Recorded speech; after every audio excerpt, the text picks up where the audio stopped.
అంటే చంద్రబాబు నాయుడిని మోడీ పట్టించుకోవట్లేదు అని జెప్పేసి కూడా వార్తలొస్తున్నాయి. ఎందుకంటే ఇప్పుడు మనం జూస్తుంటే ఆయనని కింగ్ మేకర్ అన్నారు. చంద్రబాబు నాయుడు ఇప్పుడు మోడీకి. కానీ చూస్తుంటే అసలు అక్కడ ఏం పట్టించుకున్నట్టు లేదు అని జెప్పేసి కూడా మాట్లాడుతున్నారు. ఎందుకంటే ఇప్పుడు అక్కడ మనం అందుకని ఇందాక కూడా చెప్పాను, ఎన్నికలు అయిపోయినాయి. 2 చోట్ల దేశంలో రాష్ట్రంలో అయిపోయినాయి. 2 చోట్ల కూడా పరిస్థితి ఏంటంటే ఇళ్ళలకుగానే పండగ కాదు, ముందు ముసలి పండగ అని. తెలుగు రాష్ట్రంలో ఏముందో చెప్పాను ఇందాక.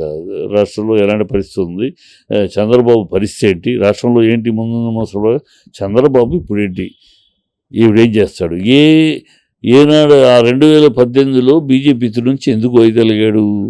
స్పెషల్ స్టేటస్ ఇవ్వలేదని, వైజాగ్ స్టీల్ ప్లాంట్ అమ్మకానికి పెట్టారని వీటిని వ్యతిరేకించి దానికి బీజేపీ అంగీకరించలేదు కదా, బయటకు వస్తున్నానని చెప్పాడు కదా. ఇవాళ మరి ఓకే బయటకు వచ్చావు, ఇవాళ కలిసావు, ఇవాళ గెలిచావు, ఇదే కాంబినేషన్లో గెలిచావు, ఇప్పుడు స్పెషల్ స్టేటస్ తెస్తావా? స్పెషల్ స్టేటస్ కోసమే నిన్నంతా మాట్లాడాం, మొన్నంతా మాట్లాడి 10 సంవత్సరాలుగా ఆంధ్ర రాష్ట్రానికి స్పెషల్ స్టేటస్ బీజేపీ మోసం చేసిందనేగా మాట్లాడాం.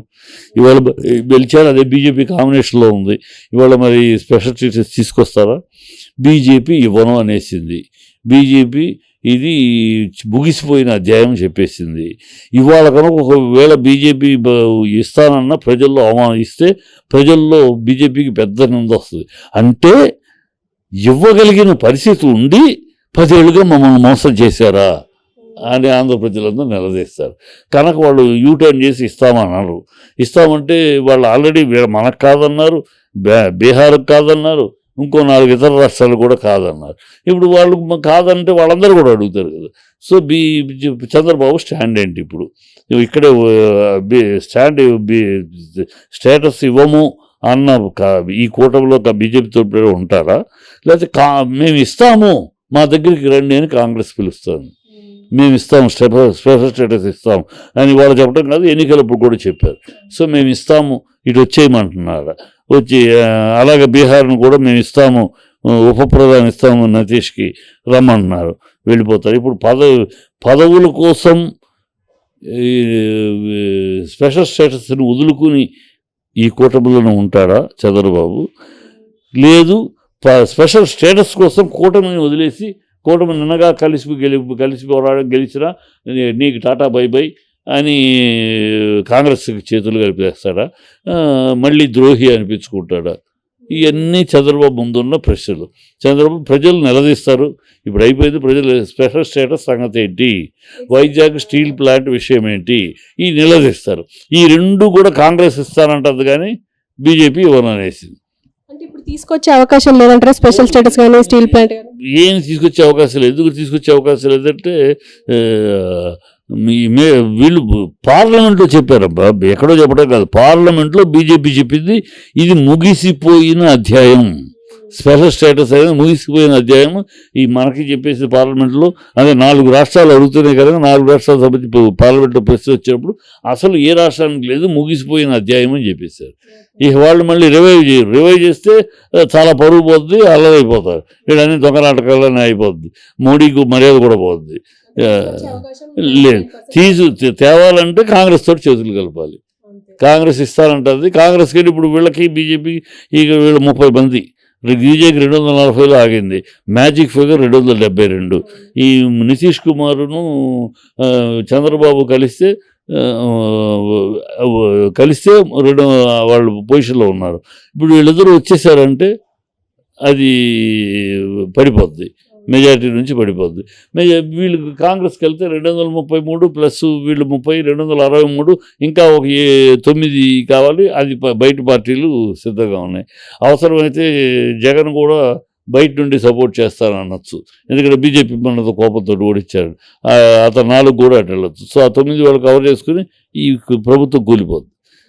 సో ఆ స్టేటస్ ఇప్పుడు అక్కడ పరిస్థితిలో ఉంది. అది ఆషామాషిగా లేదు, తేడా. వాడు కోరుకున్నట్టు 370, 400 సీట్లు వస్తే ఓకే, రాలా. గత 2 సార్లు మెజార్టీ వచ్చింది కానీ ఈసారి రాలా, 240లో ఆగిపోయింది. ఆగిపోవటంలో ఇప్పుడు ఉంది. బీజేపీని దింపుతాడా చంద్రబాబు? లేదు రాష్ట్రం స్పెషల్ స్టేటస్ ఊరినే నేను ఆ రోజు ఎన్నికల కోసం మాట్లాడిన డ్రామా మాటలు తప్పితే స్పెషల్ స్టేటస్ లేదు, గడి గుడ్డు లేదు, ప్యాకేజీ గొప్పది అని మళ్ళీ మొదలెడతారా కాదా చూడాలి. ఇవన్నీ కూడా ముందు ముసలి పండగ మనం రాబోయే కాలంలో ఈ 3 నాళ్ళ ముచ్చట అన్ని హనీమూన్ అయిపోయినాక ఈ అన్ని పదవులు గిదవులు వాళ్ళకి ఇచ్చి హనీమూన్ గొడవ హనీమూన్ మ్యాటర్ అయిపోయినాక ఆగస్టు సంక్షోభం ఆంధ్రాకి ఉంది. ఆగస్టు లోపు ఇవన్నీ ఇక్కడ తెలంగాణలో ముఖ్యమంత్రి మార్పు, ఇక్కడ ఆంధ్రాలో ఈ స్పెషల్ స్టేటస్ మ్యాటరు ఇవన్నీ వస్తాయి. అండ్ మనం ఇప్పటివరకు చూస్తూనే ఉన్నాం, పిఠాపురంలో పవన్ కళ్యాణ్ గెలిచారు అని అంటే అది పిఠాపురం వర్మ వల్లనే అయ్యింది అని చెప్పి చాలామంది విశ్లేషకులు మాట్లాడినారు, అందరం మాట్లాడుకున్న విషయమే.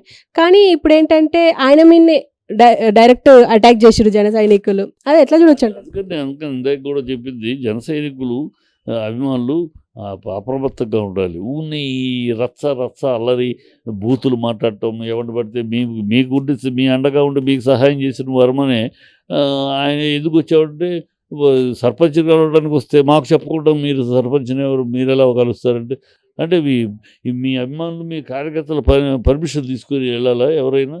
ఆ పద్ధతిలో బిహేవ్ చేస్తే అన్యాయం, పవన్కి అన్యాయం జరుగుద్ది.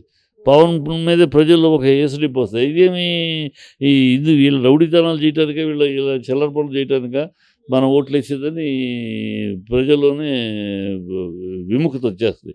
వాళ్ళు ఆలోచించాల్సిన విషయాలు ఈ కాదు. మనకు సపోర్ట్ చేసిన వాళ్ళే కొట్టడం, మేము చించేస్తాం పొడి చేస్తాం, మేము ఎర్రవెగుతామంటే దానికి సమాధానం ప్రజలు చెప్తారు రాబోయే కాలంలో. అలా కాదు, అనవసరంగా పవన్ని మీ రౌడీతనాలతోటి మీ బూతులు మాట్లాడుతోటి ఇవాళ బూతులు మాట్లాడిన మంత్రులందరినీ ఓడించారు ప్రజలు. సో మీరు ఆ మంత్రులందరికీ పైన మీరు కొత్తగా మీరు లేచి మీరు బూతులు మాట్లాడటం మీరు అరాచకాలు చేయడం మొదలెడితే పవన్కి అదే పరిస్థితి వస్తుంది. కనుక అప్రమత్తంగా ఉండి చంద్రబాబు వ్యూహం ఏంటి, దానికి ప్రతివ్యూహంగా మనం ఎలా నిలబడాలి, పవన్ పెరుగుదలకి మనం ఎలా అండగానే ఉండాలి. పవన్ పెరుగుదలకి ఇలా కాదు అండగా ఉండాల్సింది, ఇలా అల్లరి గిల్లరి చేస్తే అండ కాదు, అది అడ్డు అవుద్ది. అదో ఆయన పరిస్థితి ఏంటి, రేపు ఏమిటి, ఒక్కొక్క అడుగు చంద్రబాబు ఒక్కొక్క అడుగు కూడా అలా లోకేష్ అలా అలా చిన్న పుష్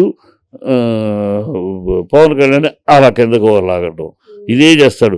అలా పవన్ ఇక్కడికి, లోకేష్ అక్కడికి, అదే ఆయన చేయబోయే వ్యూహం. తప్పదు, కొడుకు తండ్రిగా మరి చెయ్యి తప్పదు, లేకపోతే ఇంట్లో ఊరుకోరు కదా.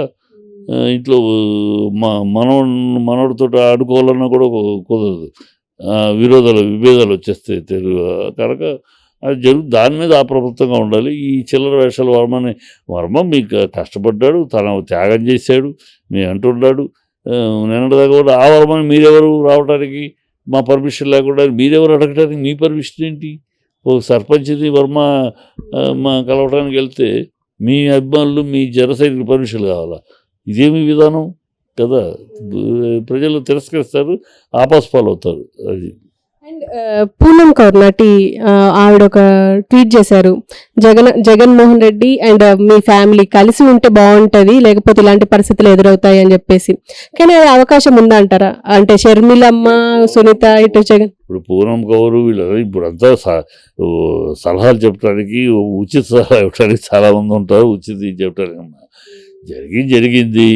ఇక అందరూ కలిసి ఒక వ్యూహం ప్రకారం, చంద్రబాబు ఒక వ్యూహ ప్రకారం 4 ఛానళ్ళు, 2 పత్రికలు, 4 పార్టీ ప్రెసిడెంట్లు, ఆఖరికి చెల్లెళ్ళు, కుటుంబంలో చెల్లెళ్ళు, ఆఖరికి తల్లి ద్వారా కూడా ఒక ఉత్తర్వు తెప్పించి మొత్తం వ్యూహం పన్నాడు ఆయన.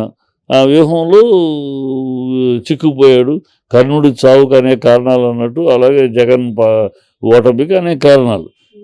అప్పుడు మరి సలహా ఇవ్వలేదు. ఓడినాక ప్రతి ఒళ్ళు ఏదో సానుభూతి చూపించినట్టు ఏదో ఒక సలహా పారేంటి తప్పితే ఏవి జరుగుతాయి. పవనే జగనేమి ఓడిపోవటంతో మసకబారిపోడు, మళ్ళీ లెగుస్తాడు, వస్తాడు. అతను ఎందుకంటే ఫైటర్ అని ప్రూవ్ చేసుకున్నాడమ్మా.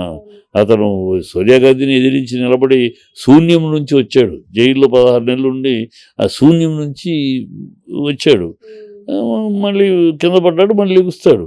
దానికి ఏదో పెద్ద అయిపోయినట్టు సానుభూతి చూపిస్తున్నట్టు అతను ఏదో పతనం అయిపోయినట్టు ఇవన్నీ ఆల్ దిస్ థింగ్స్ వీళ్ళందరూ ఏమయ్యారు మరి అతను గొడవలు జరుగుతున్నప్పుడు ఏమయ్యారు ఇప్పుడు మాట్లాడేందుకు ఇవన్నీ ఉన్నాయి ఏదో అవకాశం కొద్ది కనుక